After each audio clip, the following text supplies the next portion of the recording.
Hey everyone, this is Ashley and Antonio from Denmark Properties. This is our webinar number 4. We started a webinar to help those who aspire to be real estate investors get some mentorship training from us. It's absolutely free. And this week we talk about what we look for before we start rehabbing a property and walk you through one of our properties that we're actually getting ready to rehab. So hope you enjoy. Leave a comment below if you have any additional questions that you want us to answer for you. You want to tell them why we started doing this webinar? Let's talk about that first.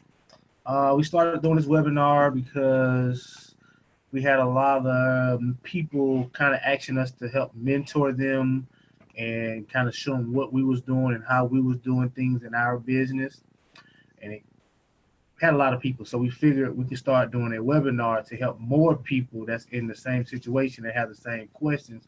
We found ourselves answering the same questions over and over, so we wanted to create a platform that everybody that's got the same ideas or questions can come to the same place and ask and answer their questions. So we'll start off each webinar with a topic. You guys can feel free at the end of the webinar to tell us any topics you kind of want us to speak on. And we do a question and answer period where you can ask any question that you have. It doesn't have to pertain to the topic. That's fine. If you're working on a deal and you want to know, hey, am I doing this right? What am I doing? Who should I talk to? We want you to ask it during the question and answer session. I can unmute you, or you can just type in the question during the chat session. It's kind of whichever you prefer. And we can go ahead and get started. Sounds good? Sounds good. Welcome to the webinar.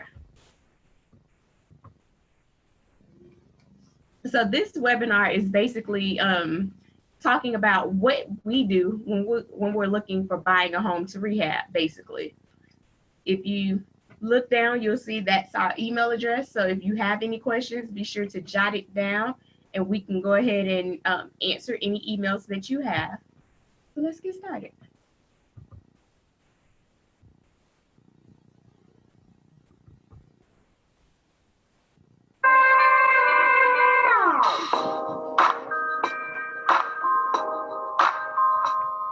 Hey you guys, Ashley and Antonio from Denmark Properties. How y'all doing? We just purchased this beautiful, maybe not so much, house, and we'll be starting our rehab on it in about 3 days exact. So we Monday. So we wanted to give you guys a walkthrough, let you know what to look for. So come on in and enjoy.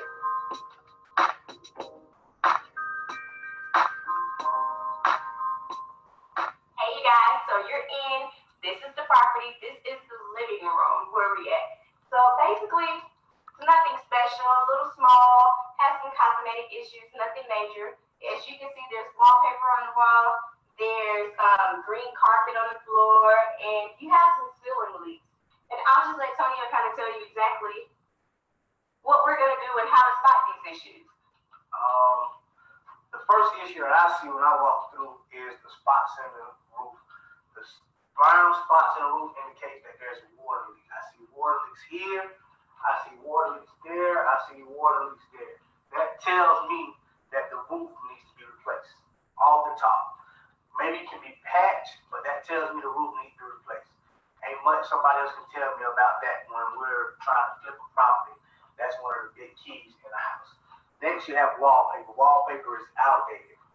What they're going to do is come in. We're going to take all the wallpaper off the wall. We're going to give it a fresh coat of paint. Also, there's popcorn ceiling. Popcorn ceiling is kind of a 50-50 thing, to each his own. Some people like it, some people don't like it. It all depends on the budget for us and what we do with it. Right now, in this house, we're not planning on scraping the popcorn and making it a clean ceiling. We're going to leave the popcorn and go from there. I agree. I know some people think, hey, why would you not just paint over the wallpaper? Because it's peeling.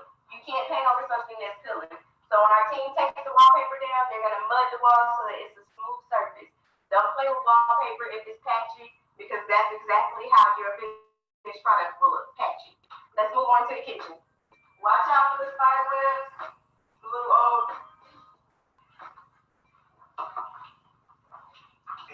In here, thing that's wrong with the kitchen, in my opinion, is that it's small. That's one of the big things that's wrong with it. The cabinets are outdated. The countertops are outdated. There isn't a backsplash, and the light fixtures are very outdated. Very much so. What we plan to do with this property is we're going to keep the base of these cabinets. We're going to paint them, put new hardware. We're going to put a new countertop. Usually granite countertop is what we get.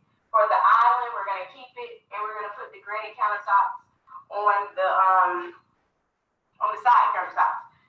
I'm not sure exactly if we're going to keep the cooktop. As of right now, we're going to get a new one and put an oven in, but we're not sure if we're just going to knock that part all the way out and just put an oven. That's still up for debate. This wall right here, we're going to knock down this wall completely, and it's going to be right there at the top where that is. Just taking it right there is going to just give you probably about that much of space. So that way it's an open area. And then the flooring that we do on here will be the same flooring that you'll have in the living room. So it's one consistent flooring. This wall is coming down, and that wall is also coming down.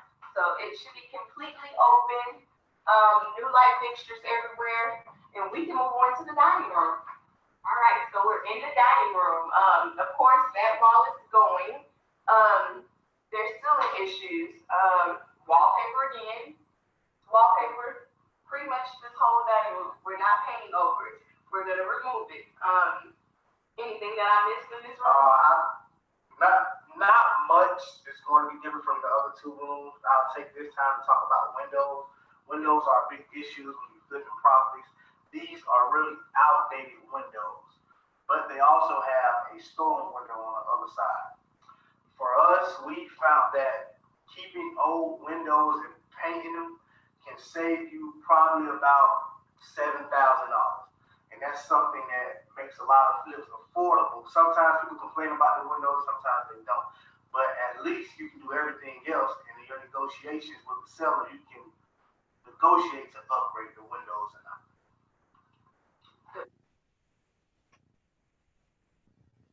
All right. So, did we miss anything about the kitchen and dining room that you want to talk about for a second? No, got everything. Yeah, I mean, we got.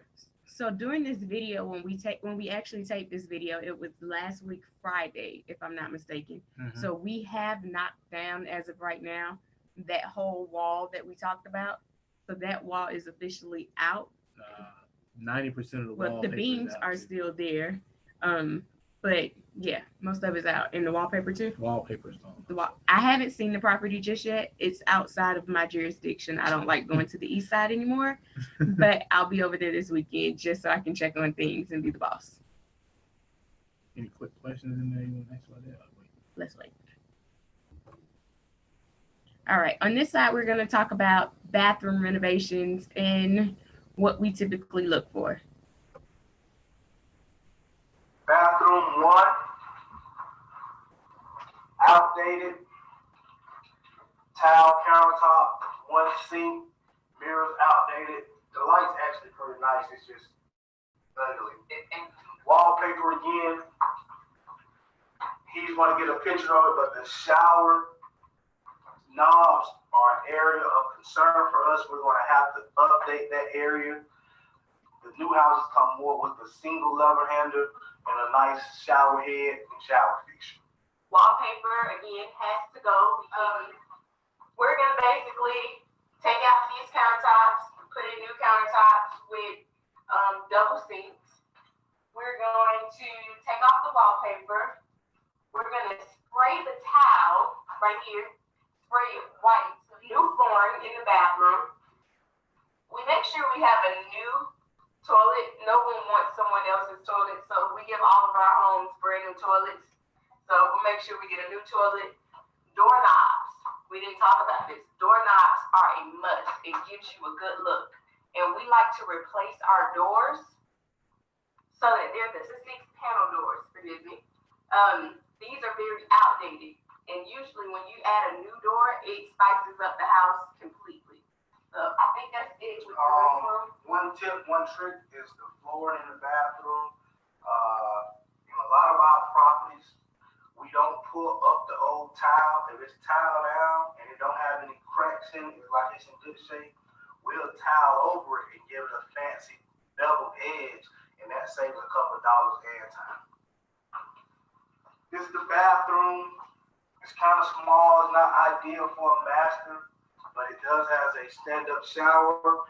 And as Ashley already stated, we're going to replace the tubs. We're going to do new vanities. In the master's bathroom, we can paint the walls white like we do before, but sometimes we actually tear all the tile out and replace it. It all depends on the price point of what we're going for. For this price point in the master, we'll probably tear all the walls out and replace this bathroom because we're trying to get the master a little more flair than normal. Being that it's small, we gotta try to give them something extra for it. Cool beans. Anything you want to add about the bathroom? I'm gonna ask that after we finish each one. If there's anything Thank you you for want to telling add, me. yeah. I can think of it. I've been watching the video. This is my first time watching it. It is, and it's kind of hard to watch yourself on video when you're sitting here, so it's a challenge. But usually with our bathrooms, like we said, we'll tear out the tile, put in new tile, just to give it that up class look. Sometimes painting it white does a totally different, does it justice basically, especially if you add some mosaic tile to it. It basically looks like white subway tiles, and a lot of people are interested in it. But if you do paint it white, know that there is potential that the paint can start Peeling. chipping, yeah, and peeling. So be careful with that. Make sure you get someone that knows what they're doing. Don't do it yourself.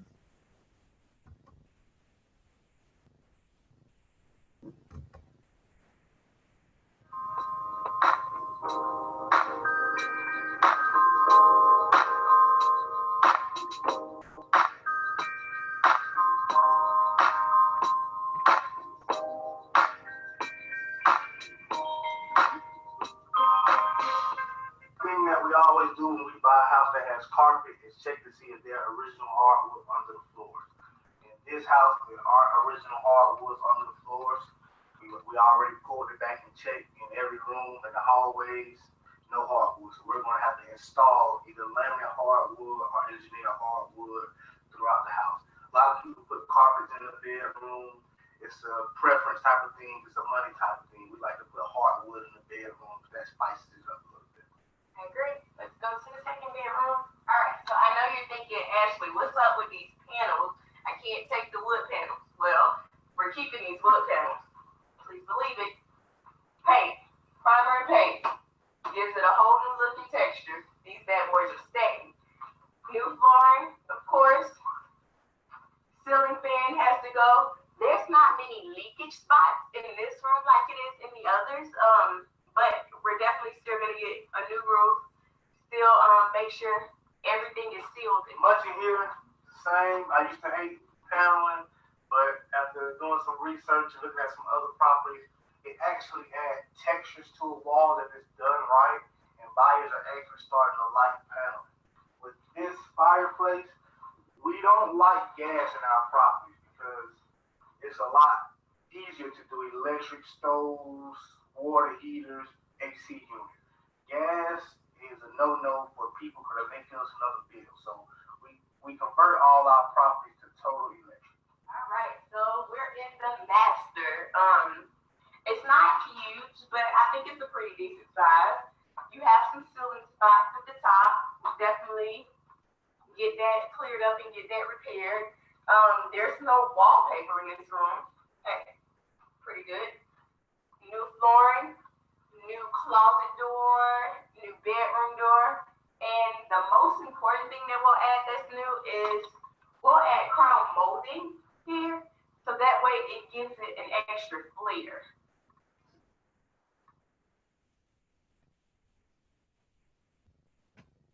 You know the question. I got something this time. Okay, okay. All right. I had a correction.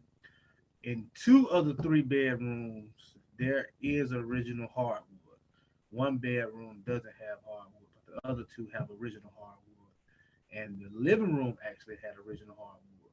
But we're probably going to end up having to cover up the original hardwood so that it can match throughout the house and be uniform. So are you covering up the original hardwood in just the living room or in the 2 bedrooms too? I know the living room for a fact. The bedrooms are up for debate still. Okay, so just to clarify, the living room, the reason why that's getting covered up is because it's going to be an open space. So you don't want 2 different types of flooring in an open space. So since we're opening up the kitchen, dining room, and the living room, you need all one type of flooring throughout. Got it?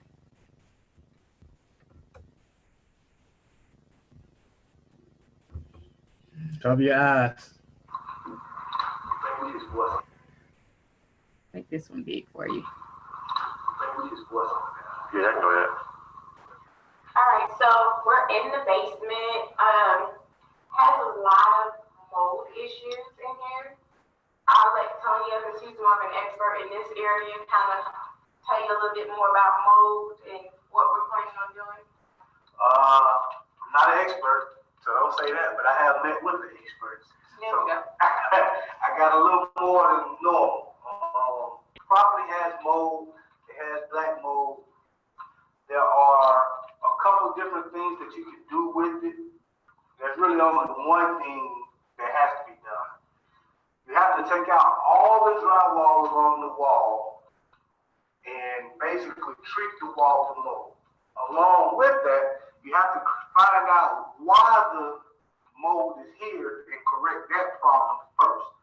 What we're going to do in here is install a interior drainage system that's going to run the water out. It's going to come in through the bricks and run it out. And it's going to not be visible. It's not going to give them any moisture, any smells.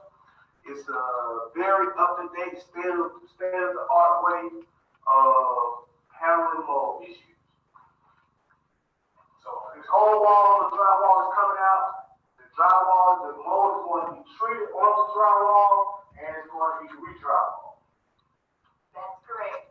We're going to take out the wallpaper, update that fireplace right there that you're looking at, redo the flooring in here, and brighten it up with some lights. Basically, give it a facelift. The ceiling. This isn't so much a popcorn ceiling. This is more of a textured ceiling. And down here, we are going to replace the ceiling down here. Flooring in the basement, you only have a couple options because the floor isn't necessarily level in the basement. We're more likely going to do some form of pillar stick. Hardwood and laminate don't do well in basement because the subfloor is not level. You would have to level the whole floor and then put the hardwood or laminate down. But with either a nice luxury pillar stick, carpet I don't recommend because if you have water issues, it's going to come up. Or you can do tile down here, which you still have to do some type of self-leveling in order to put the tile down. So vinyl is more than likely going to be our up-to-date option.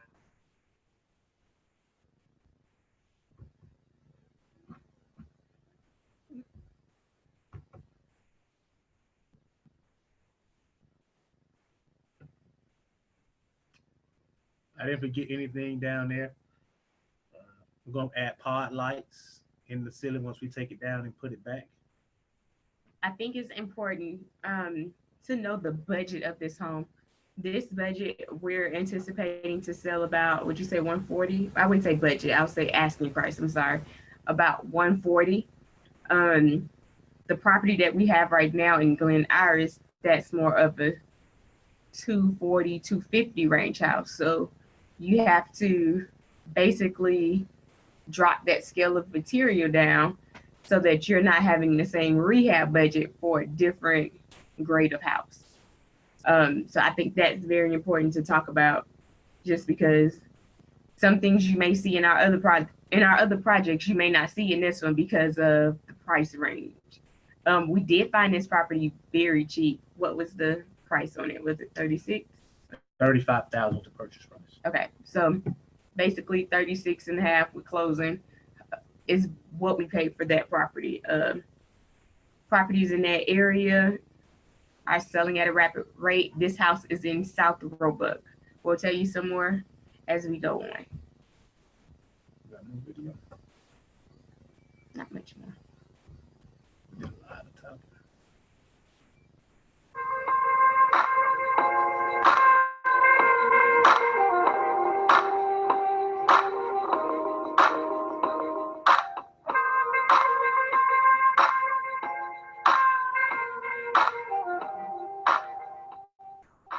The mold persists through this wall also, and it's gonna get the same treatment as the other room, where it's going to be clean, treated.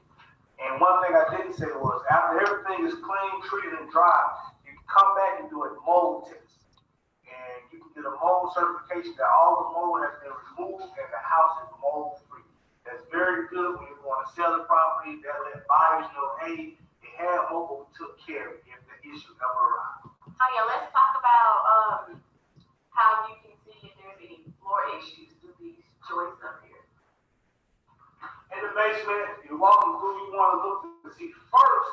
A lot of times you see the electrical still here. In a house that's been sitting a long time, sometimes people come in and they still the electrical, the copper, the plumbing, the AC. But I still see all the electrical here, which is a good sign that the plumbing and the AC is still here. Not 100% sure, but it's a good sign. I also look at the subfloor and see how sturdy it is, how good it looks, how long has it been here. This subfloor looks excellent. I don't see any major dips. I don't see any rotten subfloor areas. It looks solid. You always come and check the electrical box. These are called breakers. I'm trying to be funny. But sometimes if you come into a house and it has little circles, those are called fuses. If you have a fuse paneling box, it has to be upgraded, which means money. So the fact that this breaker is a plus, and when you walk in, make sure you look, because that's probably $1,000 to $1,500 upgrade. Because you get into permits, you get into bringing it up to code, and that can open a can of worms you don't want to open. So I know we didn't talk about this, but that breaker box didn't have any extra spots that's open. Is it important to have some room in your breaker box where you have open spots? Yes and no. You want to have room to add. You can always add a sub panel off that breaker box if the electrical load will handle it. So it's just all about money and how much you want to spend and how much space you really need.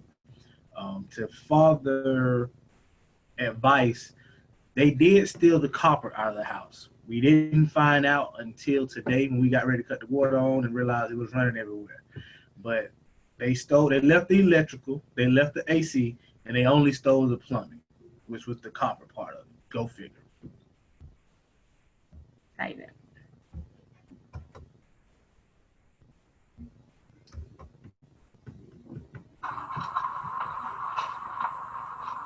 All right, so I know this looks scary, but I promise you it's not as bad as it looks.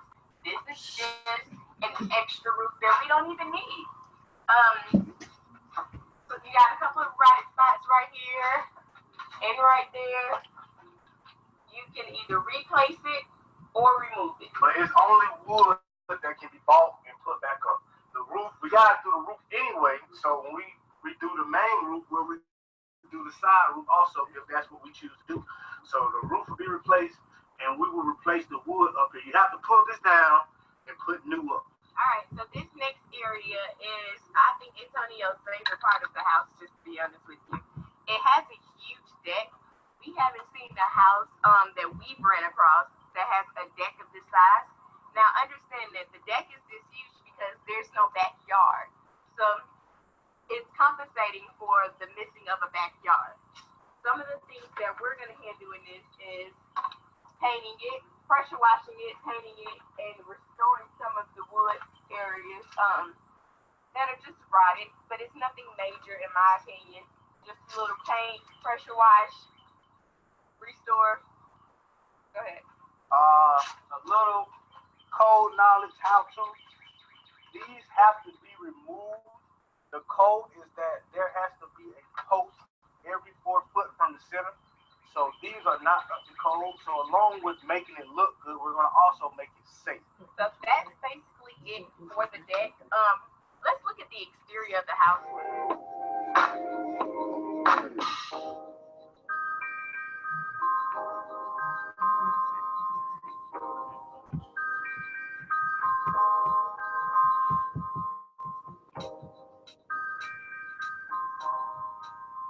On my initial visit, I came look at the AC. I always check for copper. I checked for the copper, and it's actually here. The only problem is they took it from the inside. So this unit is actually no good no more. Once the copper is gone and the water and moisture gets inside the compressor, the unit is no good. So we're going to have to replace the inside and the outside AC unit on this property.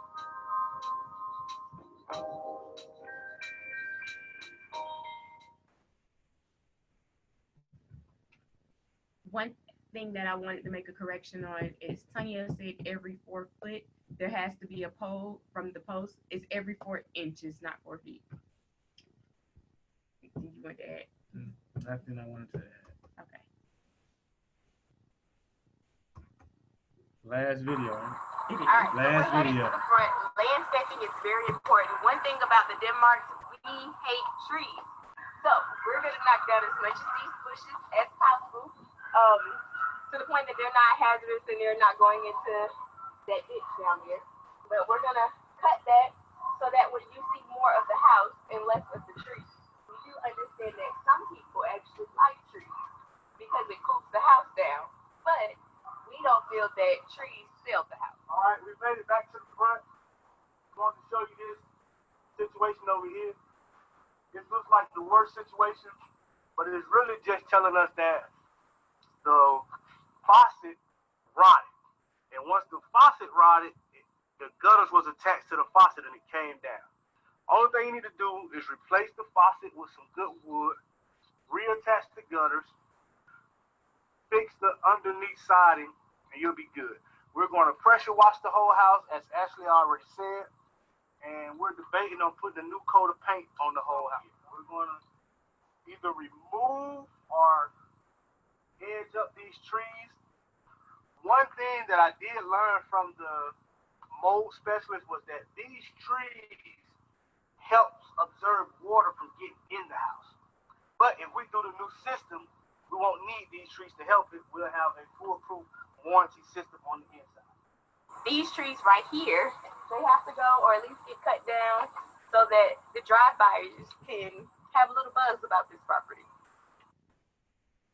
All right, you guys. So That's it. that was all of the videos. So what made us do the videos is because one of our mentees, I don't know if he's on tonight, but Devontae Lee wanted us to walk through a property and kind of tell you guys what we see, what we look for when we're in a property, and what changes that we make when we're doing our rehabs. So this webinar, as you can see, was a little different in format than our other webinars, just because we wanted to take you outside of the office and give you some real life footage of what we do and what's going on in that rehab.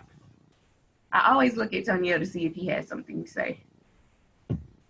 Here is the question and answer period. I want you guys to ask me whatever questions you have, whatever deals you're working on, talk about it, whatever contemplations you have, whatever's going on. It doesn't have to be about this topic. It can be about whatever topic. Let's just talk. It's your time to talk. I'm pretty sure the first question is going to be, what's the budget for this rehab? Let's see. That video? No, we don't have a Oh, video. you're saying somebody gonna ask it? I see it. Since this property has so much major repairs, how long will it take this property? How long will it take you to place this property on the market? Great question. The rehab. Wait, Kathy, do you want us to unmute you? Let's see. No. Wait, I can hear you now. I need to see you. No, I'm good. Okay, well, you can actually, we'll just talk to you while, and then I'll mute you back. Okay. Great question. I'll let you start it. Okay. The rehab time frame is 8 weeks right now, and that's with a little fudge. But like we said on the last rehab, it's we say 8 weeks, but in my head I think 10. But 8 weeks is what we're shooting for. That's our goal. That's what I'm going to be pushing my contractors towards. 8 weeks. We have 3 checkpoints set up to help us stay on task and pay. Yeah, our contractors get paid at 3 points. They get paid at the first, what is that, 30% of the work being done, the second 30%, and then the final product. And we do a net 10 to our contractors. You can explain real quick what a net 10 is. Net 10 is basically mean we pay 10 days after a checkpoint. That gives us time to inspect the work. That gives us time to correct any issues we see, and then we'll pay out. Does that answer your question, Ms. Kathy? Does that answer your question? Yes. Okay. All right, Jetson, how can I get, let me see if I can unmute you real quick.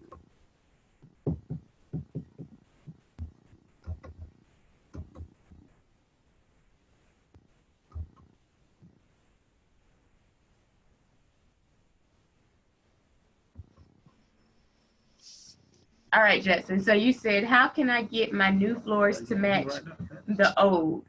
Yeah. Which floors are you talking about? Well, Okay, what floors are you matching? There's hardwood throughout, but in the kitchen there was in the kitchen there was this tile, right? So I hope you can see it because I can't see y'all. So We see. Here's a tile and here's the wood. So here's where they placed the wall. But they put like cement or whatever down, and then they put the tile on top of it. And so the contractor kind of said, when we tear that up, that wood's gonna be trash. So to try to match it, since it's dated, I don't know how to do that. It's a tough job, just to be honest with you. The best thing that I can recommend is it's going to be expensive. You can actually still buy those little planks, but they're the more expensive wood. And what you can do is when you sand down the original hardwood, you're going to stain it. Instead of just sanding it in polyurine, pick a color to stain it, and therefore you can stain it all the same color, and it will never be exact, but it'll be close. Got it. Are you taking up the towel in the kitchen or are you leaving it? No, that's got to go. It's got to go. Okay. So yeah, I would put either what we've done before is put engineered hardwood. Okay. Then whatever color that engineered hardwood is, we match the real hardwood once you put the coat so that it's similar coats. So that way there's not a big difference in the two. That makes sense? And then we do a threshold if we have to. And that threshold is usually some form of tile, maybe mosaic, but a forms of wood? Tile. No, that's what I'm saying. The threshold, you'd make a tile between the two woods. Is that what you're suggesting? If you can't find something to connect it, I've done it with the two woods. Oh, okay. Just kind of throw it off a little bit to kind of recognize that they aren't the same, but it's a tough task, just to be honest. It is. It's a tough task. Okay. And if you ever go back and look at some of our pictures, one way that we did it was 1516 Crest Hill Road. It was one of our Crestwood flips. We used like a little, it wasn't mosaic, it was another type of tile, but we used that as the threshold to show the difference. I think it was laminate in the kitchen and then real hardwood in the living room and dining room. Oh, okay. All right, that's something to consider for sure.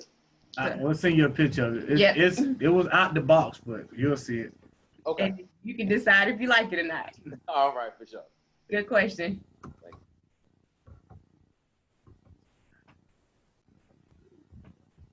you. Mike Lee, is there anything you all are worried about, like problems you cannot see? Plumbing and pipes, definitely. We're always scared of those things. It's the unknown. You should be scared of those things, but we always keep a little fudge in our budget because something always happens, something always goes wrong. Talk Like about today, it. like plumbing went wrong. We cut the water on and it was water all through the house. So I had to call 2 plumbers over today to get estimates to replace all the plumbing in the house. So, like you say, worried about it? Yes. Everything else, I'm not worried about. The only thing I'm worried about is getting the drainage system in. It's my first time doing it, and how long it's going to take because they be kind of booked up, backed up. So getting them out there and getting the drainage system in is going to be a new task for me. So I'm excited about that. Yeah, I don't want you to say it's the first time you're doing it because at one point, yes, Antonio did do Yeah, mostly all it's of the the first work. time we paying for it. So he's really, I would say this year has really transformed a lot as far as not trying to do the jobs. And we've been able to have multiple projects go on at one time because he's not dabbling in trying to do some of it. So yeah, don't say that you're trying to do it because we've I'm grown not from there physically doing it. mentally. I am hiring the drain specialist to do the work. Good job. All right, throw some more questions at us. The total budget for the rehab is basically 45,000. It's basically a 40,000 rehab, and we have 5 for fudge, which actually took a hit today on the first day, on the third day of rehab. So good to have. Anything else? Nope. Any other questions? Our first full out rehab took a year in exact. The rehab didn't take a year. Well, to sell it, it took a year in exact. The rehab took about 6 months. And we went in thinking, oh yeah, we're gonna finish this in 3 months. This is gonna be nothing. But we didn't pull our permits. And they came and shut the site down. So we had to basically go pull the permits, start back, and everything had to be inspected. So word of advice, pull your permits, don't play with it, just pull it, and get your things up to code. I'm sure whoever's buying the property would appreciate it, and they'll love the house that much more when you can show that, hey, this was certified and it passed. Okay. We got a question from, so you want to bring them back? Yep, let's go, Jetson. I'm putting you back on.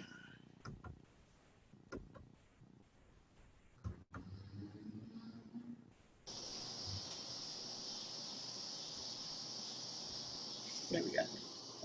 All right, so when replacing the electrical box, should you get the city involved? You can. I'm sorry. I'm sorry, Jetson. You could have answered that question. Go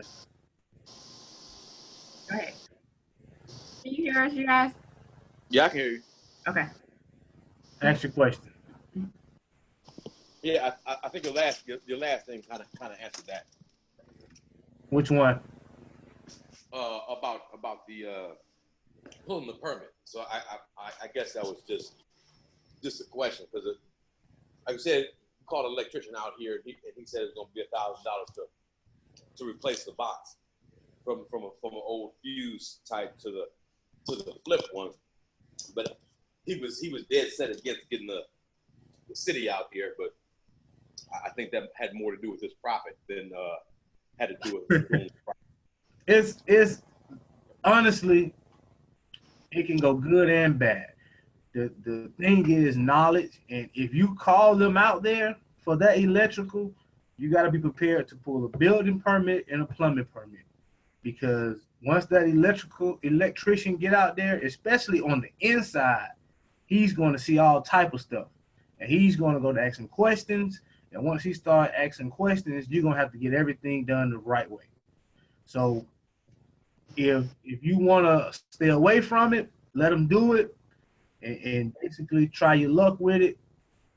And like you say, that profit margin also gets eaten into when permits get involved, because once you upgrade that electrical box, they're gonna want you to upgrade the plugs. They're gonna want you to add smoke detectors. They're gonna make sure GFI are in place. It's a whole list of things that's gonna have to be done. Yeah, I got you. Yeah, we already did like the plugs, but I could just imagine. Yeah. So when you say plugs, are the plugs tamper resistant? Okay. All right. You asked the question. I don't know the actual answer to. Yeah. See, like the code is not the regular plug. It's got to be tamper resistant, and it's got to be GFIs in the kitchen and bathroom, so many feet away from the sinks in the bathroom. So I got you. It can go sideways real quick. Yeah, I can imagine. I can imagine. And Yeah, being that I'm confident in his ability to perform the work. Just because of who he is. I just don't want to catch a hiccup later on in life. That's understandable. That's understandable. So you got to make that decision as a boss. That's a boss decision you got to make and be willing to live with. I got you. Okay, I got one more question while we on the line. We got you on. Roll them in. Forever with questions. Okay, so we did what you said, dude, with the tile here in the bathroom. I'm gonna show us you. We painted it, right? But I'm just not so much feeling that. all right, I'm gonna make it so I can see it. Like right up in here. I don't know if I'm holding at a good angle, but it just don't look right. I mean, there's some sections where it almost looks like new tile, and then there's other sections where it's just not right. Can you see it? I don't know if you can see it. I can see it. I can see. It looks like they didn't sand it down all the way. And that's why you kind of got those rough spots. Yeah. Yeah, they patched it up right there. They I can tell that tile was broke and they replaced it, and they didn't necessarily do a good job of replacing it, so you see it when you paint it. But if you're still seeing like black spots or a little light, it basically means it needed another coat. Yeah, it's not light. It just I don't know. It just reminds me of an Earl Shaw paint job. I mean, it just don't look like it when it come off the factory like it's supposed to. Yeah. Go ahead. Those guys who do that type of work, it's not a lot of them out there, and you got to find the good ones, and the good ones actually cost more. Roughly, how much he charge you for that bathroom? The whole bathroom we did for $1,800. That's about right. So you should have a good job for that. I should have a good job for that. Yeah, you should. You just the paint job. Oh no! I mean the whole. The whole bath. What was the paint job? Huh? How much was just the paint? I got a contractor and he subbed it out. Oh, okay. Okay. I got you. That's understandable. So yeah, like there were just some spots like you could see here that I absolutely want to choke him out about. Sorry, and then there's another spot. I don't know if you can see it because I can't see what you can see from there. You can see right there where I can see it. He didn't. I mean, fill it in. They didn't do good prep work. Yeah. I'm really disappointed now. With spraying those tiles, I don't let my general contractor do that. I subcontract that out myself to a specialist because I know that that's some specialized work. And if I let him do it, it'll look like that. Right. Just because he's not an expert. Yeah, he's not an expert in that. And I've had them type of jobs to where after a week or so it's peeling off and you like, what the HELL going on? Right. So right. Yeah. I don't let him do that. I take control of that, and I got a guy that I call, and he comes in and he sprays the tub and the walls. Oh, okay. Yeah, the tub actually looks nice in comparison. It was cast iron. It is cast iron. So I didn't want to rip that tub out. Yeah. The tub actually looks really nice. The walls. The walls just I really feel as though I got to go back in there and get somebody else to redo that. Like I just don't feel like it's acceptable as is. And if you feel that way, your buyer's going to feel that way. Mm-hmm. Right. Exactly. Exactly. So, okay. What else you got for us? What else on your mind? What else is on my mind? Okay, nipple lights versus recess lights in the kitchen. What do you feel about that? What did you call the first set of lights? Nipple lights? I don't know what else to call them. I'm sorry. I don't know what nipple lights. Nipple lights. Wow. Okay. What do you call the lights, the long ones that we use? Don't answer that. What did you talk about? The long ones like these that we use. Those are fluorescent lights. So, but what's the? I know the light bulb itself is called fluorescent. What about the whole casing of it? I don't know the exact name of the fluorescent light. Oh, that's We fluorescent typically light. use we'll use fluorescent light if there's one in there. But what's the regular lights that we use for the kitchen? The globe. The globe. Globe We use lights. globe lights. There we go. And we buy them in a pack.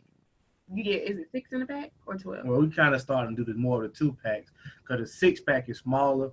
But money wise, do the globe light / nipple lights.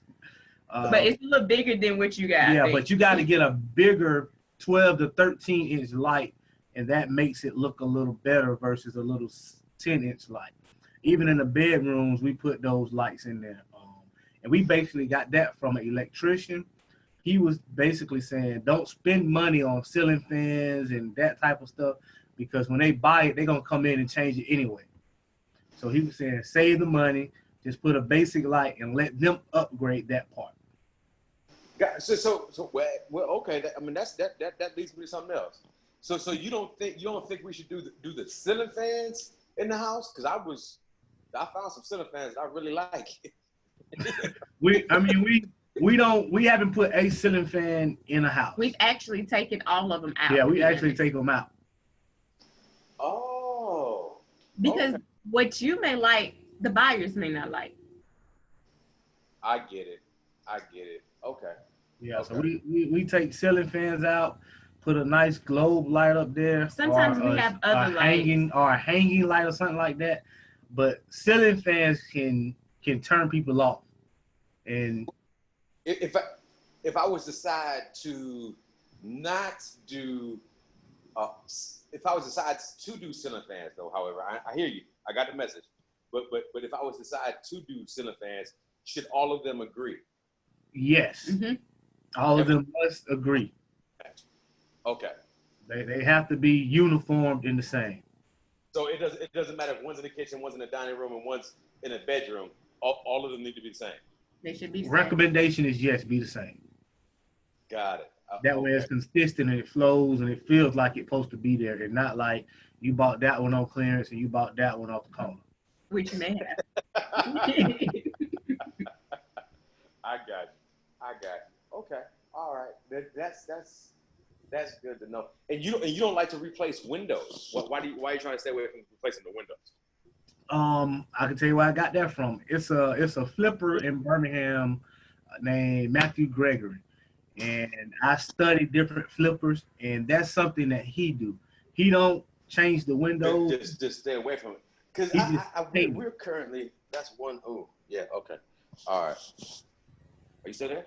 Yeah, he just paints the windows. And basically, if the buyer in their inspection comes back and asks for it, he'll replace them then.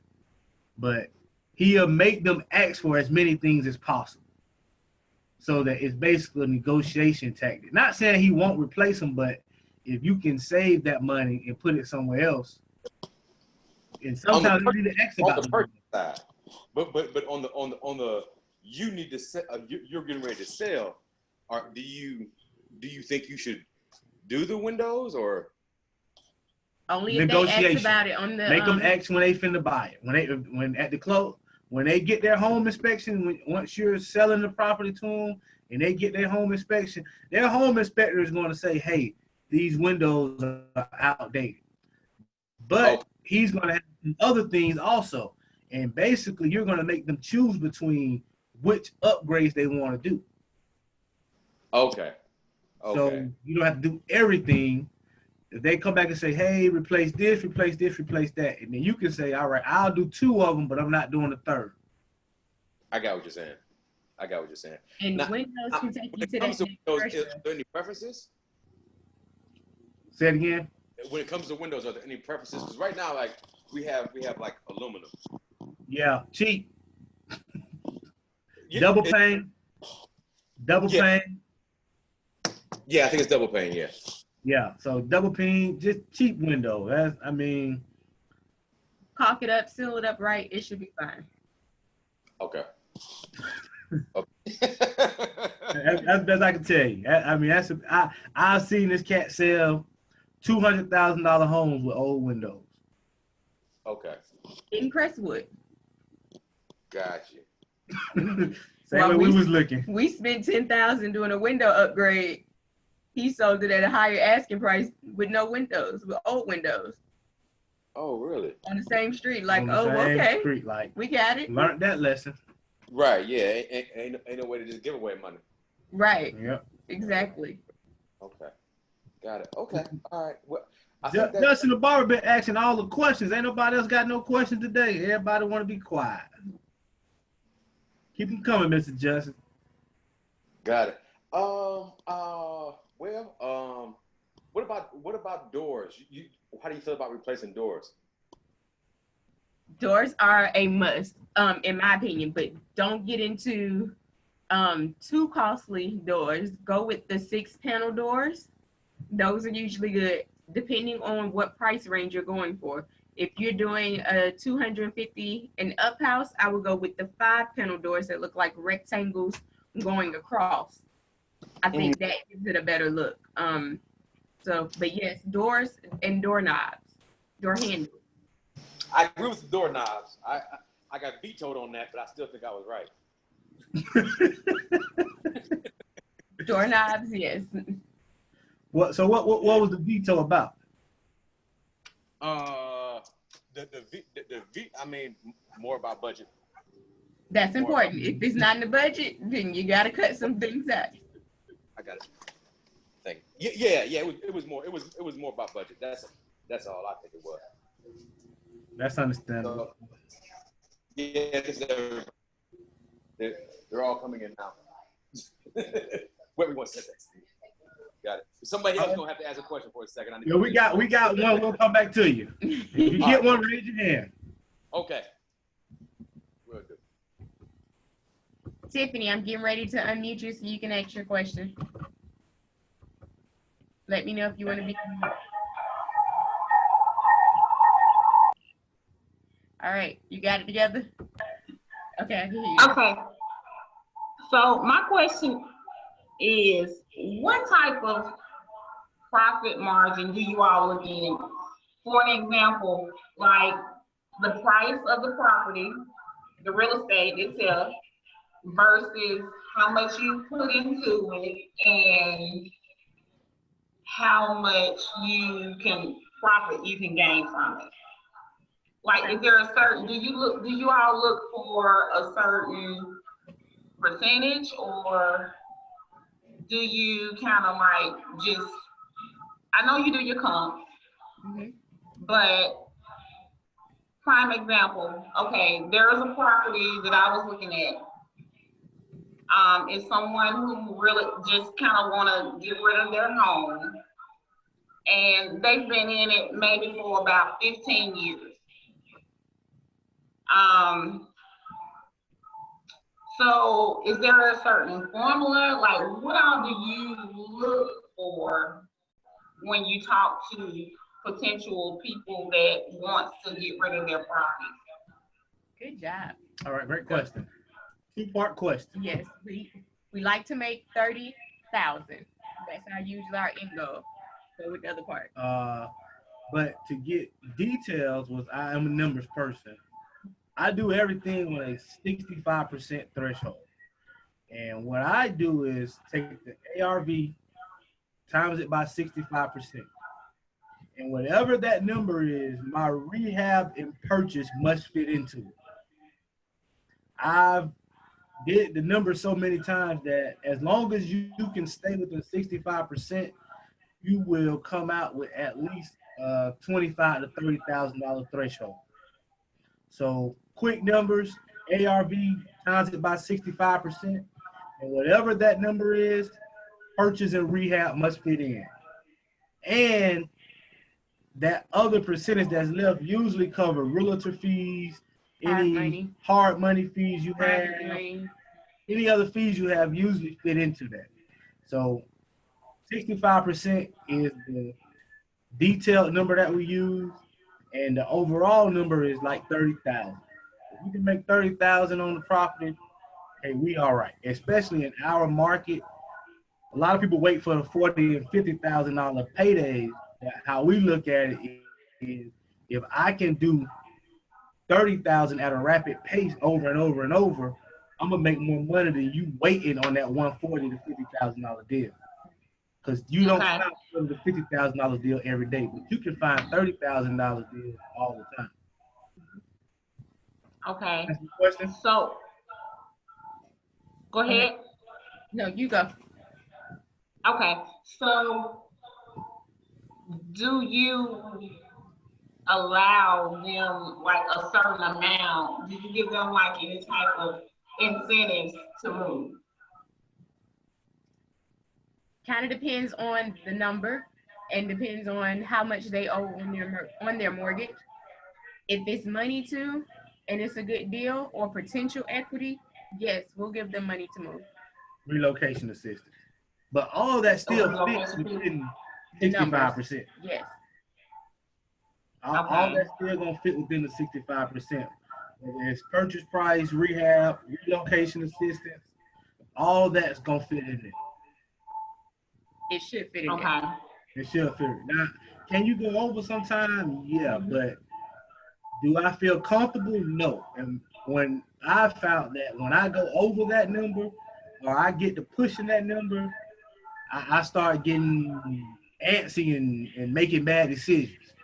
As long as that number is comfortable and everything is moving smoothly, everything goes well. But when you pushing it and you trying to squeeze every dime, don't get a headache. Or you squeeze yourself out of the deal. Mhm. So then you do all that work and don't make any money for it.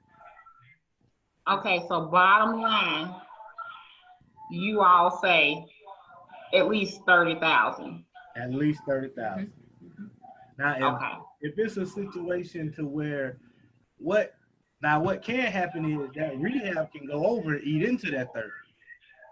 So Right. That's what I was thinking. that gives you at 30, rehab and go over that much. If it go over $5,000 more, okay, 25,000. But I'm not finna go into the rehab saying I'm gonna make 25,000 Because then it ends up because being if it go 2015. over or I got to give some closing assistance, they done ate into my little cushion. What you laughing at? Okay. So up front, you're looking at 30,000, but that's not considering your closing costs and everything. For buying the property, yes, but not for selling the property. That 65% usually cover all of that. If you do the numbers, because most of our ARVs are around 125 to 150. If at 65%, usually on that back end, it covers realtor fees, closing costs on both ends, holding costs. Usually all that be into that other percentage, and you will still make that 30. Okay. And we don't always use realtor fees. So sometimes we cut that out too, depending on our exit strategy. Gotcha. With our strategy is lease purchase. Everybody know that's our main strategy. That's our main focus. We actually can do more properties because we cut out the realtor on the sale end. So most times that's at least $5,000 to $10,000. You can get a lot more deals done if you include 5,000 to 10,000 more in your deal. Okay. So that's kind of I always like our strategy because we don't have to account for realtor fees, things like that. What else? Any But more we still questions? do closing assistant and prepaids. Yeah, we still offer some form of help, but it's not as much as it was on the open market. Like we just got an offer on our house in Pelham, and he wanted almost $6,500 in seller help, and we told him no. So he walked away. But if we lease purchase, we don't have to worry about paying $6,500 in closing help and paying a realtor fee, which would adding up to over $10,000, $12,000. If we do our strategy at least purchase, we're only gonna probably give them $2,000, and we just saved $10,000. Now we might have waited an extra 6 months, but we still saved $10,000. Okay. So did he ask for a certain percentage in closing, or he just asked for the flat 6,500? He asked for 4,500 for prepaid expenses. He asked for home warranty. He asked for termite infestation report and bond. And he asked for something else. Like all those things he asked for. And he asked for closing assistance from the attorney. Oh. Yeah, that's why we still don't know. Okay. He went budge off of it. But with your lease purchases, do they, once they get ready, once the lease term is over with and they're ready to purchase, you don't go through an agent? No. Oh, okay. So yeah, you are, okay. Yeah, so I understand now. We're directly with the closing attorney, so there is no agent involved on our back end sale. Okay. That does make sense. So if you have any ideas of what you want us to talk about, you can feel free to drop them in the chat session right now, or I'll just go with the list that I have and find a topic. We need some topics. We have topics. You haven't seen them. So I want to give the people what they want. Give the people what they want. Okay. All right. We're doing too much. But thanks for joining us. Thank y'all very much. Appreciate the questions. Let's see what we got.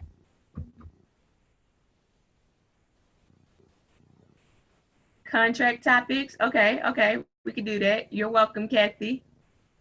We can do that, Britt. What's contract topic? What would you say that is? How to create the contracts, the different types of contracts. Is that what you're talking about, Brittany?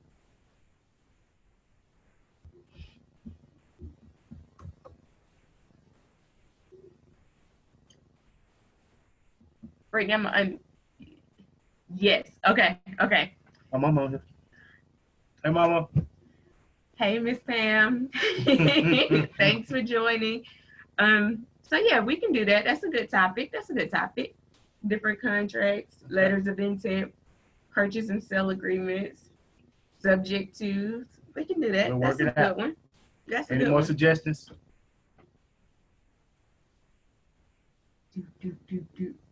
Cricket. 5, 4. If you've missed any of our other topics, we did one 2 weeks ago on tax properties. So you can catch that if you've missed it. Subscribe to our YouTube channel. Let me move this over real quick so you can see it. Great job. Denmark Properties LLC is our YouTube channel. Like us on Facebook so you can stay updated. We're doing a service project the last Saturday of the month. So if any of you want to donate, we're going to feed the homeless downtown Birmingham. So if any of you want to donate, we're going to feed them sandwiches, bottled waters, give them some toiletries.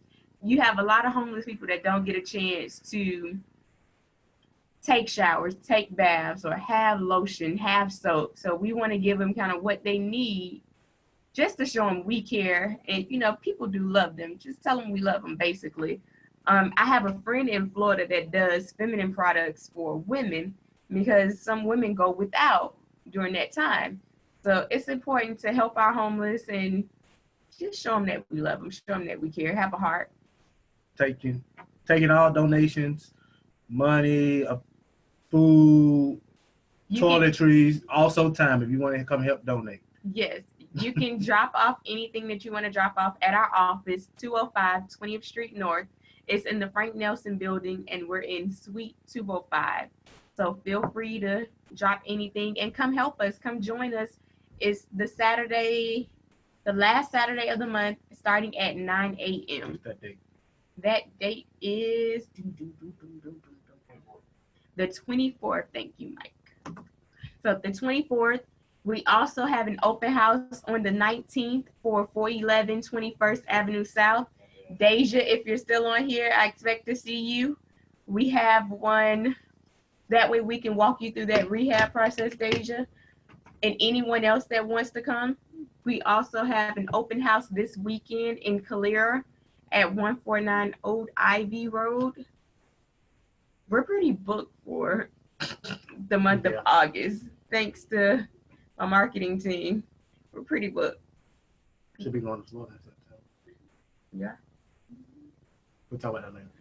Oh, and in October and in November. So be ready. All right, you guys, have fun. Thank you. And Mike said it's the 26th, not the 24th, the 26th of August. Peace. Love you guys. God bless. Yes.